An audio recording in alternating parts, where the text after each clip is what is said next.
If you ask a disagreeable person what he wants, say, or she wants, they'll tell you right away. They know. It's like, this is what I want and this is how I'm going to get it. But agreeable people, especially if they're really agreeable, are so agreeable that they often don't even know what they want, because they're so accustomed to living for other people and to finding out what other people want and to trying to make them comfortable and so forth, that it's harder for them to find a sense of their own desires as they move through life. And that's not, look, there's situations where that's advantageous, but it's certainly not advantageous if you're going to try to forge yourself a career. That just doesn't work at all. And so even though on average men and women aren't that much different in terms of their levels of agreeableness by the group, if you go out and you look at the extremes, they're very different. So all of the most agreeable people are women, and all of the most disagreeable people are men. And the thing is, the extremes are often what matter rather than what's in the middle. And so one of the ways that's reflected in society, by the way, is there's way more men in prison. And the best personality predictor of being imprisoned is to be low in agreeableness. It makes you callous. Now you might think, well, what's the opposite of compassion and politeness? And the answer to that is, I think it's best sort of conceptualized as a trading game. So let's say that we're going to play repeated trading games. And if you're very agreeable, then you're going to bargain harder on my behalf than you're going to bargain on your own behalf. Whereas if you're very disagreeable, you're going to do the reverse. You're going to think, I'm in this trading game for me, and you're going to take care of your own interests. Where an agreeable person is going to say, no, at best, this is, at worst, this has to be 50-50, but I'd like to help you every way I can. One of the things you have to be careful of if you're agreeable is not to be exploited, because you'll line up to be exploited. And I think the reason for that is because you're wired to be exploited by infants. And so that just doesn't work so well in that actual world. And one of the things that happens very often in psychotherapy, people come to psychotherapy for multiple reasons, but one of them is they often come because they're too agreeable. And so what they get is so-called assertiveness training, although it's not exactly assertiveness that's being trained. What it is the ability to learn how to negotiate on your own behalf. And one of the things I tell agreeable people, especially if they're conscientious, is say what you think. Tell the truth about what you think. There's going to be things you think that you think are nasty and harsh. And they probably are nasty and harsh, but they're also probably true. And you need to bring those up to the forefront and deliver the message. And it's not straightforward at all, because agreeable people do not like conflict. Not at all. They smooth the water. And you can see why that is in accordance with the hypothesis that I've been putting forward. You don't want conflict around infants. It's too damn dangerous. You don't want fights to break out. You don't want anything to disturb the relative peace. And if you're also more prone to being hurt physically and perhaps emotionally, you also may be loath to engage in the kind of high intensity conflict that will solve problems in the short term, because it takes a lot of conflict to solve problems in the short term. And if that can spiral up to where it's dangerous, which it can if it gets uncontrolled, it might be safer in the short term to keep the waters smooth and to not delve into those situations where conflict emerges. The problem with that is it's not a very good medium to long-term strategy, right? Because lots of times there are things you have to talk about because they're not going to go away. And the advantage to having a well-socialized disagreeable person is that they really don't let much get in their way. So if you can get a kid who's disagreeable socialized, that person can be quite the creature, because they're very forward-moving in their nature and very difficult to stop. But if you don't get them successfully domesticated, tamed, roughly speaking, by the time they're 4, their peers reject them. And that's a big problem, because your job as a parent is to make your child socially desirable by the age of 4. Like you want to burn that into your brain, because people don't know that. That's your job. And here's why. It's easy if you think about it carefully. So you imagine you've got a 3-year-old child, so sort of halfway through that initial period of socialization, and you take that child out in public. Okay, what do you want for the child? Who cares about you? What do you want for the child? You want the child to be able to interact with other children and adults so that the children are welcoming and smile and want to play with him or her, and so the adults are happy to see the child and treat him or her properly. And if your child's a horrible little monster because you're afraid of disciplining them or you don't know how to do that properly, then what they're going to do is they're going to experience nothing but rejection from other children and false smiles from other parents and adults. And so then you're throwing the child out there into a world where every single face that they see is either hostile or lying. And that's not something that's going to be particularly conducive to the mental health or the well-being of your child.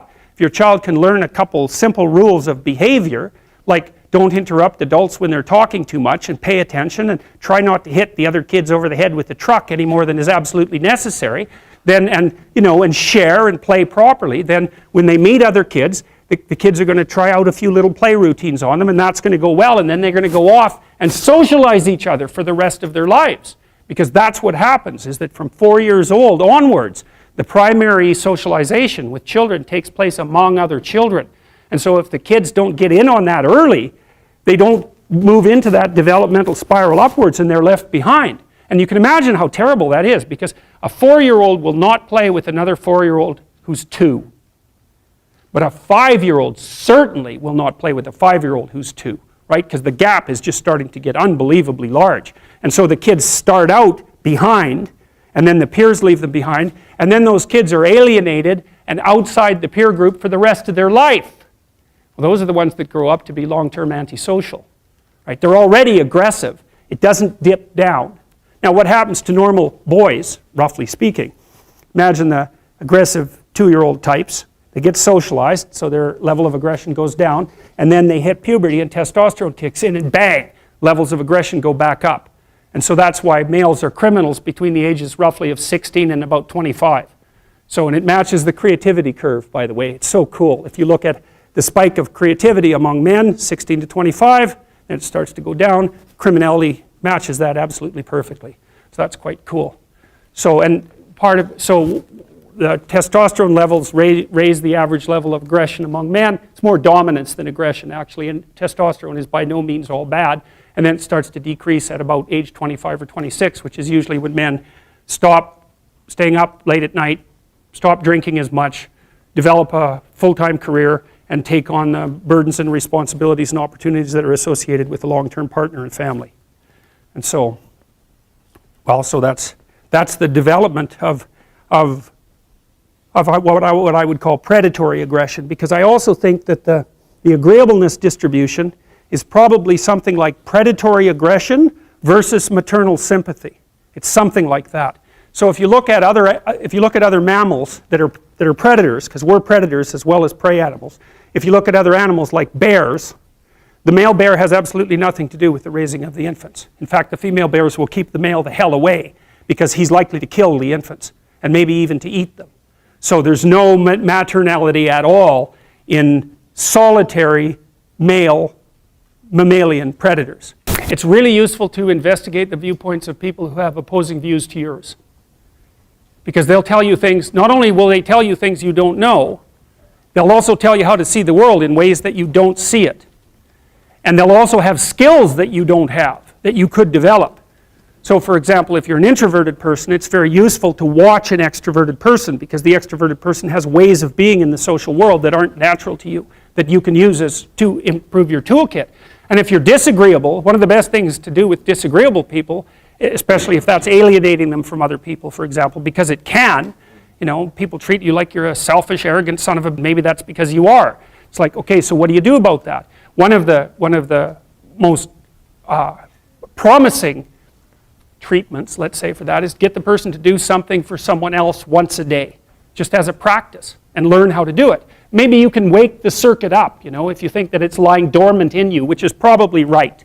I think we have a very wide range of propensities within us. Some are switched on, genetic propensities. Some are switched on, but I think that if you put yourself in the right situation or walk yourself through the right exercises, you can switch some of these other things on as well. But it takes work and dedication and discipline. I would say, generally speaking, if you want to adapt yourself properly to life, you should find a niche in the environment that corresponds with your temperament. Right? You shouldn't work at cross purposes to your temperament because it's just too damn difficult.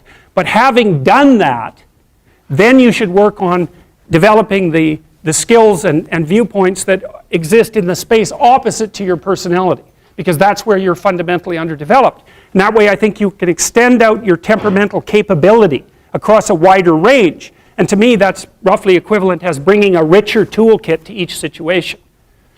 So if you're hyper extroverted, you should probably learn to shut up at parties now and then and listen just to see what's going on, to see if you can manage it, And if you're introverted, well, then you should learn how to speak in public and to learn how to go to parties without hiding in the corner and saying nothing to anyone.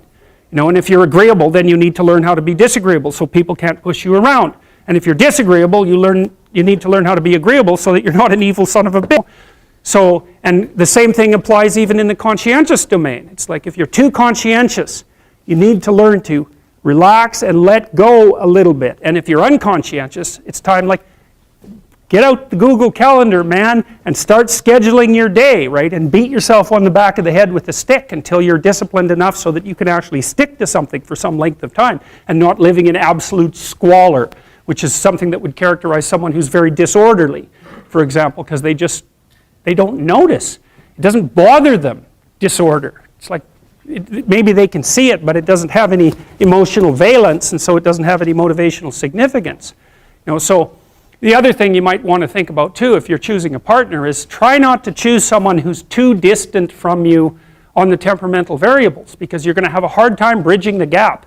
It's hard for an introverted person and an extroverted person to coexist. And it's really hard for an orderly person and a disorderly person to coexist because they will drive each other nuts.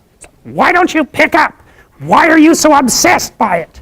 That's the basic argument, So it's useful to know about your temperament so that you can negotiate the space with your partner as well. And I don't think you should try to find someone who's exactly the same as you, because then you don't have the benefits of the alternative viewpoint.